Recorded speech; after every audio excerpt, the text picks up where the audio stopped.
Nareo ny fahasoavana sy ny fiadanana avy amin'Andriamanitra raintsika sy Jesoa Kristy Tompo. Amen.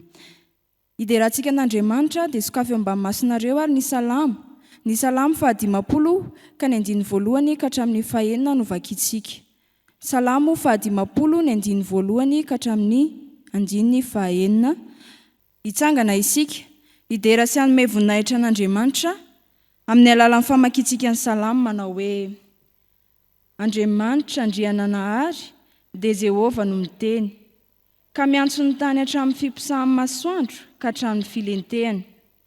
Avy ao Ziona izay tena fahatsaran-tarehy no amirapiratan'Andriamanitra, ary Andriamanitsika ka tsy angina. Afo no mandevona eo alohany, ary tafio-drivotra mahery no manodidina azy. Miantso ny lanitra ny ambony izy, sy ny tany koa mba hitsaran'ny olona. Angony ety amiko ny oloko masina izay manao fanekena amiko amin'ny fanatitra. Aseho ny lanitra ny famarinany, fa Andriamanitra no mpitsara. Amen. Hivavaka isika. Ry Andriamanitra rainay eo, misaotra anao, mideranao, mankalaza anao izahay, noho ny amin'ny fahatsaranao izay asehonao aminay isan'andro isan'andro. Ianao ilay Andriamanitra masina tsara sady mpanao ny tsara. Ianao ilay Andriamanitra mpitsara marina.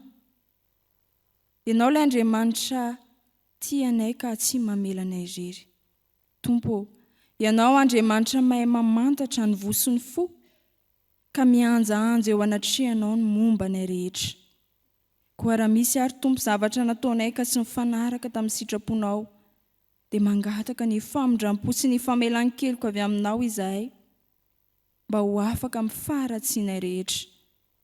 Tompo, mino izahay fa navelanao ny fahotanay ary afaka amin'ny elokay rehetra izahay. Amin'ity anio ity izahay dia andray ny teninao indray koa mitenena ary Tompo, fa voninky iainanao izahay mpanomponao. Amin'ny anaranao Jeso. Amen. Ny mofonaina izay voalahatra ao antsika indray ny amin'ity anio ity dia arak'izay hita ao amin'ny Korintiana 1, Korintiana 1 toko 4 ny 1 ka hatramin'ny 5. Korintiana 1 toko 4 ny 1 ka hatramin'ny 5. Rehefa hita dia hovakiako amin'ny anaran'ny Tompo manao hoe: aoka ataon'ny olona ho mpanompon'i Kristy sy mpitandrina ny zava-miafina izay an'Andriamanitra izahay. Ary raha izany dia fantatrareo fa ny mpitandrina dia tokony olona mahatoky.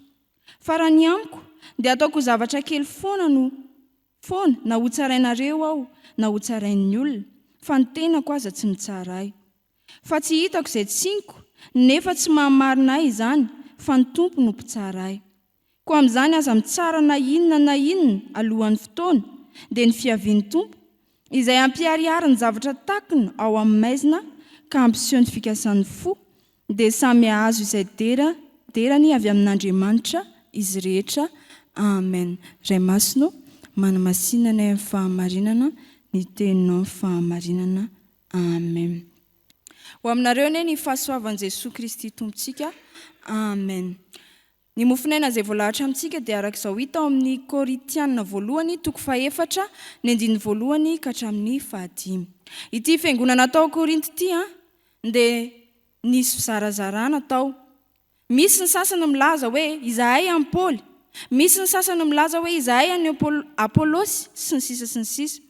Ary nolazain'i Paoly mihitsy azy eo amin'ny toko 7:120 eo alohan' izao perikopa izao ny hoe tsy tokony hisy olona hanao olona ho reharehany. Ary milaza mazava mihitsy Paoly eo amin'ny toko 4:1 fa tokony ho mpanompo sy mpitandrina ny zava-miafina no andraisan'ny fiangonana ireto mpitory filazantsara ireto. Izany hoe mpanompo. Inona moa ilay hoe mpanompon'i Kristy? Ilay mpanompo eto dia entiny ilazana hoe misy ny Tompo, dia i Kristy izany. Ary ny mpitandrina indray dia fitambaran'ny teny roa izy. Raha ny teny Grika no jerena dia ny fitambaran'ny teny hoe trano sy lalàna. Izany hoe ny mpitandrina tiana ho lazaina eto izany, araka ny vodipejy rahateo hoe mpitandrina fananana, dia olona na mpanompo voatokana hitantana trano na hitantana fananana, ka izany hoe misy ny tena tompon'ilay fananana. Ka noho izany ireto mpitantana ireto mpanompo mpitantana ireto dia tsy maintsy manao tatitra amin'ilay tena tompon'ny fananana.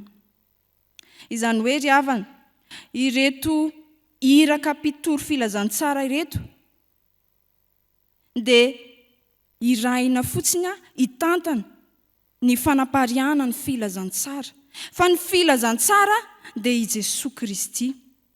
Ka izany nahatonga an'i Paoly eto ny laza fa tsy tokony hizarazara ireto fiangonana ireto, fa hitoetra ao amin'ny Kristy, ka tsy laza intsony na hitsara hoe ity mpitory ity no tiany na ity mpitory ity no arany, satria vokatra izany fisaratsarana sy fizarazarana izany dia nisy ny fitsaratsarana teo amin'ireo mpanompo sy iraka izay tsy narahany sasany.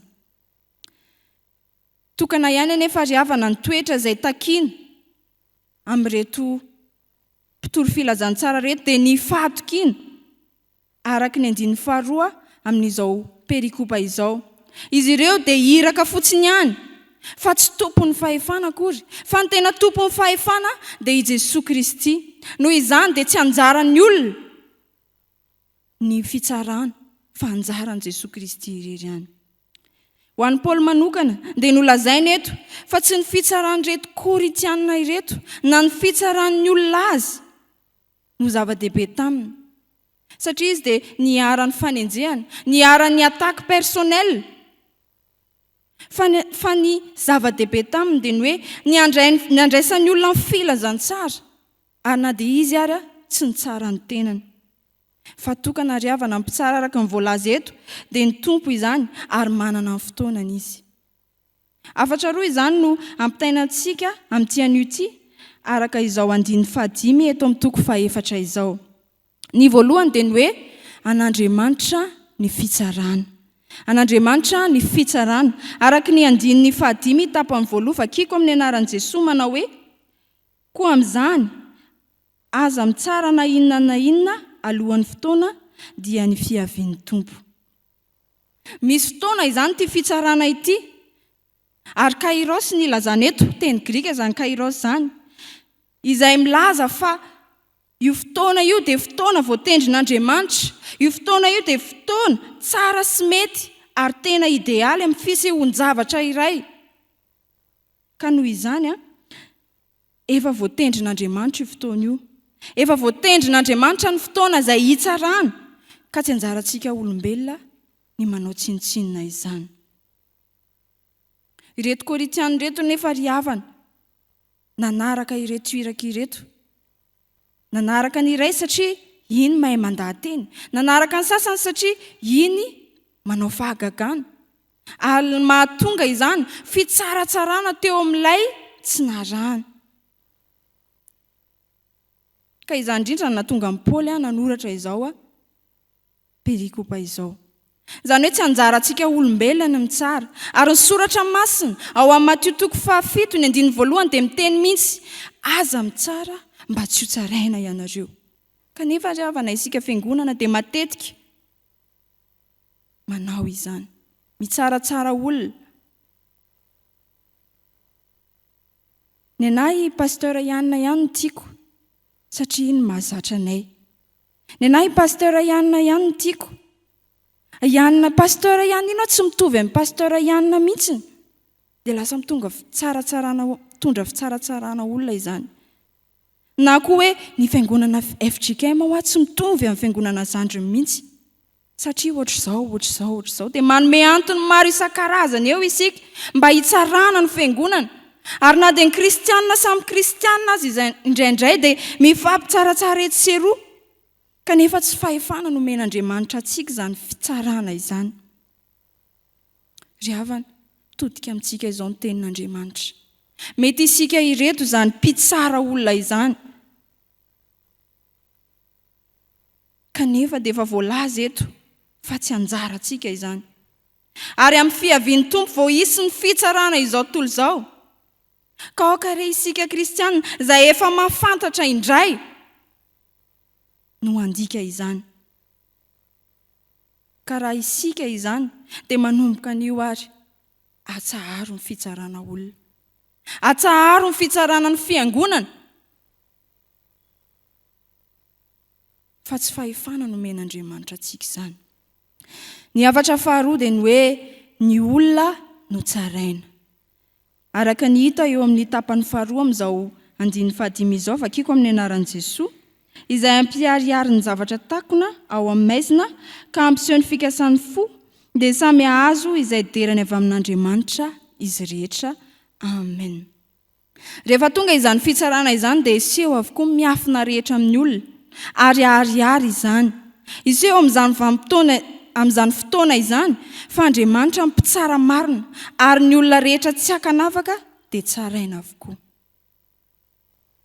Tena hita taratra izany fa tokana ihany ny mpitsara ary ny hirany dia mamita ny asany fotsiny ihany. Amin'izany vanim-potoana izany ihany koa ry havana, amin'izany fotoana izany ihany koa ry havana dia samy jinja izay nafafy ny tsirairay araka ny Galatiana 4:7 hoe fa izay afafy ny olona no jinjainy. Tsy misy intsony izany afaka manafina ny eloka izay vitany, tsy misy intsony afaka manakona na manafina ny faharatsiana. Fa ny mahagaga ry havana dia amin'izao vanim-potoana iainantsika izao mihitsy ny tena nafena ny olona ny ratsy izay ataony. Satria dia tsy mampaninona ny olona ny hoe sady mpijangajanga no manao ny asa mahadekona, no manao ny asa mahampitandrina. Mpamosavy nefa mpiandry, manao kolokolo nefa kristianina, midoroka zava-mahadomelona nefa sampana vokovoko manga, manka ala nefa mba namindrana fo, sy ny sisa sy ny sisa. Satria mantsy ny ao an-tsentsika dia ny hoe tsy misy mahita ka, dia asehontsika ty avelany fa olona tena masina isika, nefa dia ao anatsika feno faharatsiana. Dia olona samy hafa mihitsy rehefa hita ty avelany izy olona hafa, nefa rehefa any ambadika any izy olona hafa mihitsy. Ry havana, ny miafina dia miariary eo anatrehan'Andriamanitra ary amin'ny fotoana hitsaranantsika dia tsy maintsy aseho avokoa ny zavatra rehetra, ka samy andray ny valiny nataony isika tsirairay avy. Dia na isika ho amin'ny fiainana mandrakizay na isika ho amin'ny fahaverezana mandrakizay. Tsarovy ary ankehitriny fa olona mbola ho tsaraina isika, ka aoka anao izay mendrika eo anatrehan'Andriamanitra. Eto am-pamarana ry havana dia aoko ho fantatsika fa fahefan'Andriamanitra ny fitsarana, ka tsy anjarantsika ny mitsara ny hafa. Fa ny olona tsirairay kosa dia samy mbola ho tsaraina ary samy jinja izay nafafiny. Voninahitra amin'Andriamanitra irery ihany fa izany teny izany ny hamaka betsaka ny ampotsika. Amen. Hivavaka isika. Sotranao izay ry Tompo tia anay tamin'ny teny izay nomenao anay.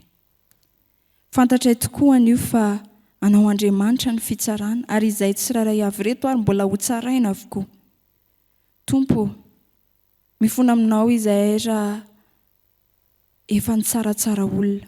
Mifona aminao izay raha efa nitsara ny fiangonanao.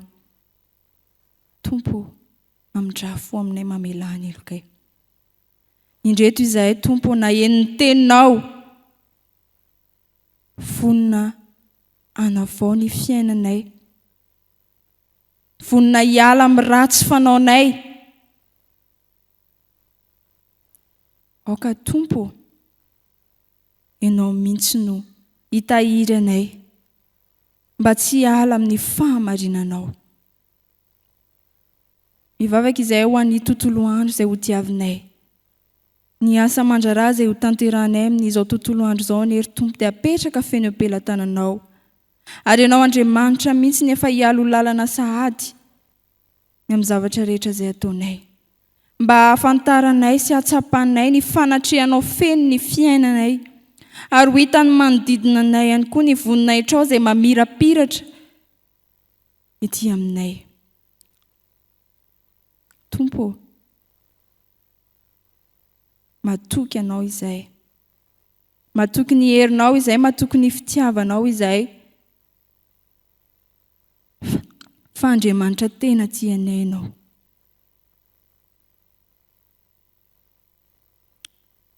Mivavaka izahay ho an'ny fiangonanao. Ianao Andriamanitra no efa niantso sy nifidy anay. Dia aoka izay toetra mendrika, anana fitondratena mendrika sy masina. Ary tena hijoro marina amin'ny finoananao Jeso Kristy. Mivavaka izay ho an'ny firenena izay misy anay. Ianao Andriamanitra no hijery anay. Hanome anay izay sitraky ny fonao. Tompo, jereo ny firenena izay misy anay. Ary aoka ianao mihitsy no hampanjaka ny fahamarinana eto amin'izao firenena misy anay izao. Aoka ahatsapy izay efa vahoaka malagasy, indrindra fa ny kristianina, fa olona mbola ho tsaraina izay. Ka anao izay marina eo anatrehanao mandrakariva. Tompo, mino izay efa mihaino vavaka anay ianao. Misy ny zavatra tianay eto anatrehanao. Ny etaponay izay tianay angatahana aminao. Koa mihainoanay Tompo amin'izao vavaka anatin'ny fanginana izao. Amaly vavaka anay ny ianao ry Jeso Kristy Tompo tianay amin'ny fotoananao. Azavela izahay hanery ny valim-bavaka amin'ny fotoananay. Fa aoka aneo amin'ny fotoananao ihany izany. Ilay fotoana tena tsara sy mety ary tena idealy. Maminay Tompo manakambana izany vavaka izany amin'ilay vavaka nampianarinao manao hoe ry anay ao izay ny an-danitra, ho masinany ny anaranao, ho tonga ny fanjakanao, ataony ny sitraponao etỳ an-tany tahaka ny any an-danitra. Eo anay no ny anana sahaza ao anay, ary mamelany elokay tahaka ny amelanay izay neloka taminay. Aza mitondra anay manafahanay amin'ny ratsy, anao fanjakana sy ny hery, ary mivoninahitra mandrakizay. Amen. Raisin'ny finoana sy ny fanantenana ary ny Tsodrano izay tolotra ho anareo amin'ny anaran'i Jeso Kristy Tompontsika manao hoe hitahy anao ne Jehova ka hiaro anao. Ampamirapiratra ny tavany aminao ane Jehova ka hamindra fo aminao.